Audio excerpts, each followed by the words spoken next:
Hello, welcome to my Opportunity Atlas vlog. The first question says, what does the data show for students at my school? I teach in Blount County, but more specifically, I teach in Susanmore. And it's a very small town, but most of the kids live around there in like Aniana area. So looking just at Aniana, the one thing that I noticed as far as children's outcomes in adulthood, there's a very high incarceration rate, and it gets higher the lower the income goes. So, or the lower the parent income is, it's 4.5%, which is in the highest bracket on this scale I'm looking at. And then if I go to middle class or middle parent income, it goes down to 2.3% of children's outcomes in adulthood being incarcerated. But still, that's on the high side. Then if I go to the high, it gets a little bit lower, 1.3, but it's still like towards the highest rate. And then for everyone put together, that's 2.4%. So it decreases, it seems like, the more financially stable parents were. And then if I go out to the, well, hang on.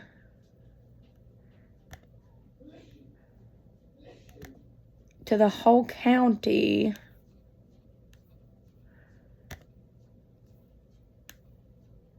sorry.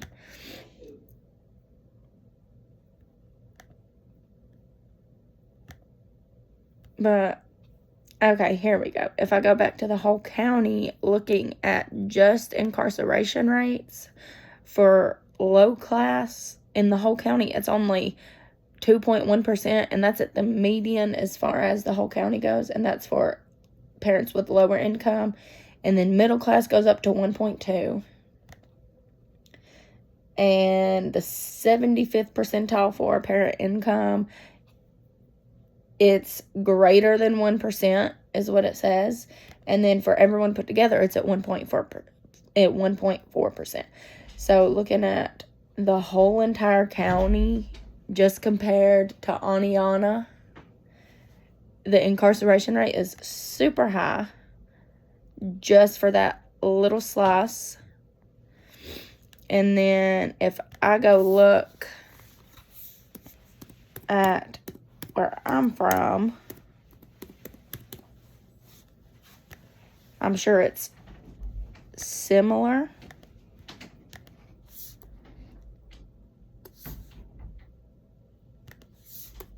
Sorry, this is taking so long.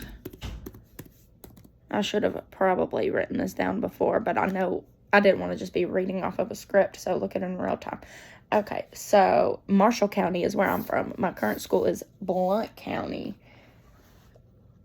And as far as, and I currently live in Marshall County, more Boaz City, but as far as looking at the incarceration rate for the whole county, it's at 1.3%, which is the median. And then lower income only goes up to 2.2% for the incarceration rates. The 50th percentile, so middle class, is greater than 1%, but that's towards the lower range. And then high class is about the same as the middle class of parent income for children being incarcerated in the future. And then if I look specifically towards Boaz, where I live, even the low class, the incarceration rate is only 1.8%. So a lot of it depends on your area and what you come from. And just looking at the incarceration rates, that is a lot for me. And then even looking at the household income, like in Boaz, where I live,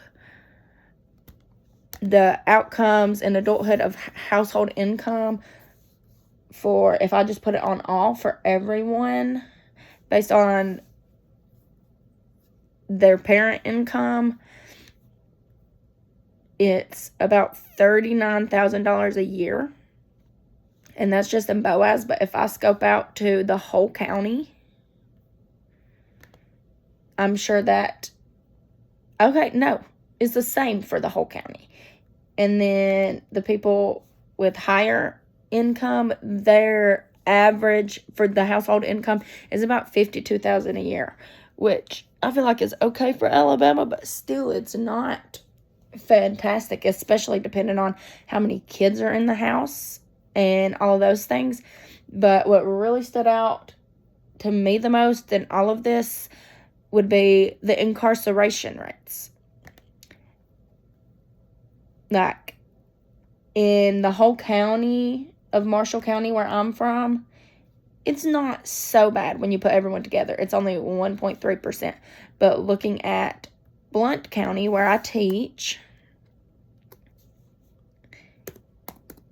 the incarceration rate for the children's outcomes in adulthood, like for everyone put together, is 1.4%. But if you go to the low income, 2.1% for the whole county of Blount County. But if you go specifically to Aniana, for low income families, the children's outcome in adulthood of their incarceration rate is 4.5%. Switching to the high income, it's only 1.3%.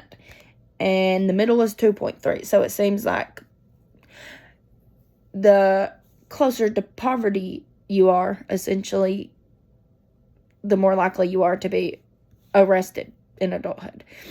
And job growth from 2004 to 2013 was 1.1%, which is the median, so it's right in the middle. And the median household income for the residents that live there is $43,000, which I feel like that's not so bad.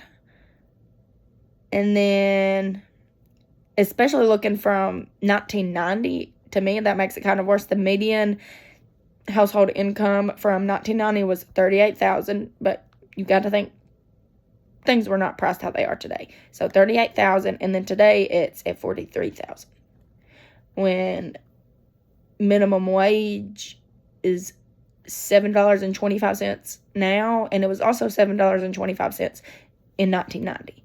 So it's a lot to look at, and even just looking at it from the socioeconomic status, like from an income point of view, it seems that kids who come from families who are in a higher percentage as far as the parent incomes, it seems that they do better as well.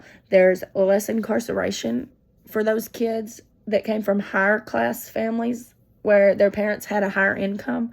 And if you go to where your parents had a lower income, there's a large amount, or I say large amount, it's not a huge percentage, but it's a lot compared to the whole county of people in Aniana that grow up and are incarcerated. And then if you look at people whose parents had a higher income in the neighborhood, the incarceration rate is 1.3%. But then again, go to the lower income and it's 4.5%. I feel like that is a lot, personally.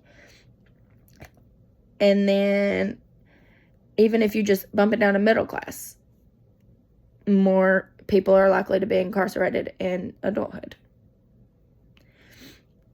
And